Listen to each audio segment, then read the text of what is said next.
मौलाया सल्ली वसल्लिम। باب الإيمان وقول النبي صلى الله عليه وسلم بني الإسلام على 5। नबी करीम का फरमान के इस्लाम की बुनियाद 5 चीज़ों पर रखी गई है।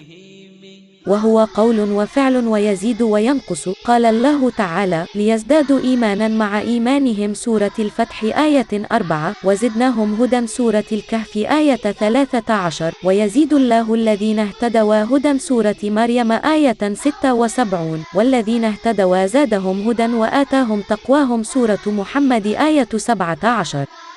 وقوله ويزداد الذين آمنوا إيمانا سورة المدثر آية 31 وقوله أيكم زادته هذه إيمانا فأما الذين آمنوا فزادتهم إيمانا سورة التوبة آية 124 وقوله جل ذكره فاخشوهم فزادهم إيمانا سورة آل عمران آية 173 وقوله تعالى وما زادهم إلى إيمانا وتسليما سورة الأحزاب آية 22.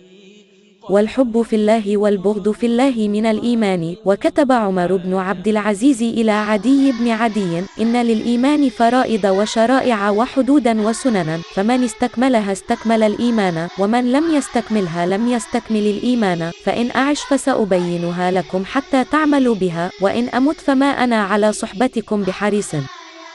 और ईमान का ताल्लुक कौल और फ़ेल हर दो से है और वो बढ़ता है और घटता है, जैसा कि अल्लाह ताला ने फरमाया ताकि उनके पहले ईमान के साथ ईमान में और ज़्यादती हो। सूरत अल-फतह 4 और फरमाया कि हमने उनको हिदायत में और ज़्यादा बढ़ा दिया। सूरत अल-कहफ 13 और फरमाया कि जो लोग सीधी राह पर हैं उनको अल्लाह और हिदायत देता है। सूरत मरियम 76 और फरमाया कि जो लोग हिदायत पर हैं अल्लाह ने और ज़्यादा हिदायत दी और उनको परहेज़गारी अता फरमाई। सूरत मोहम्मद 17 और फरमाया कि जो लोग ईमानदार हैं उनका ईमान और ज़्यादा हुआ। सूरत अल-मुदस्सिर 31 और फरमाया कि इस सूरत ने तुम्हें से किसका ईमान बढ़ा दिया। फ़ी अल-वाक़िअ जो लोग ईमान लाए हैं उनका ईमान और ज़्यादा हो गया। सूरत अल-तौबा 124 और फरमाया कि मुनाफिकों ने मोमिनों से कहा कि तुम्हारी बर्बादी के लिए लोग बकसरत जमा हो रहे हैं, उनका खौफ करो।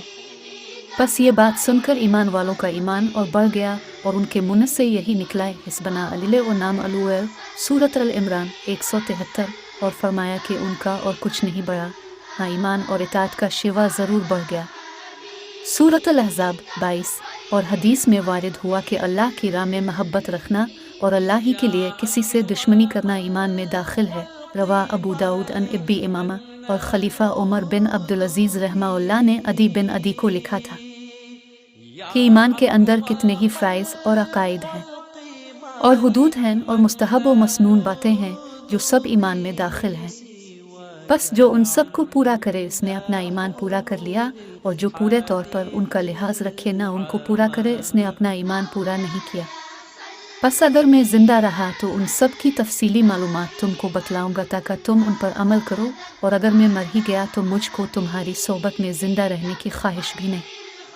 وقال إبراهيم ولكن ليطمئن قلبي سورة البقرة آية 260 وقال معاذ بن جبل أجلس بنا نؤمن ساعة وقال ابن مسعود اليقين الإيمان كله وقال ابن عمر لا يبلغ العبد حقيقة التقوى حتى يدع ما حاك في الصدر وقال مجاهد شرع لكم من الدين أوصيناك يا محمد وإياه دينا واحدا وقال ابن عباس شرعة ومنهاجا سبيلا وسنة।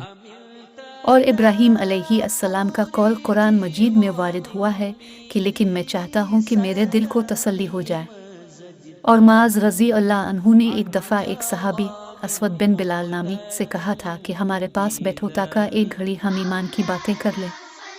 और अब्दुल्ला बिन मसूद रज़ी अल्लाह अन्हु ने फरमाया था कि यकीन पूरा ईमान है और सब्र आधा ईमान है। रवा अल-तबरानी। और अब्दुल्ला बिन उमर रज़ी अल्लाह अन्हुमा का कौल है कि बंदा तक़ू की असल हकीकत यानी कोहना को नहीं पहुँच सकता जब तक कि जो बात दिल में खटकती हो इसे बिल्कुल छोड़ ना दे। और मुजाहिद रहमाउल्लाह ने आयत करीमा शरलकमन अल-दीन हल्क़ की तफसीर में फरमाया कि उसने तुम्हारे लिए दीन का वही रास्ता ठहराया जो नूह अलैहिस्सलाम के लिए ठहराया था। इसका मतलब यह है कि ये मोहम्मद, हमने तुमको और नूह को एक ही दीन के लिए वसीयत की है। और अब्दुल्ला बिन अब्बास रज़ियल्लाहु अन्हुमा ने आयत करीमा शर्मने जाए के मुतालिक फरमाया कि इससे सबील सीधा रास्ता और संत नेक तरीका मुराद है।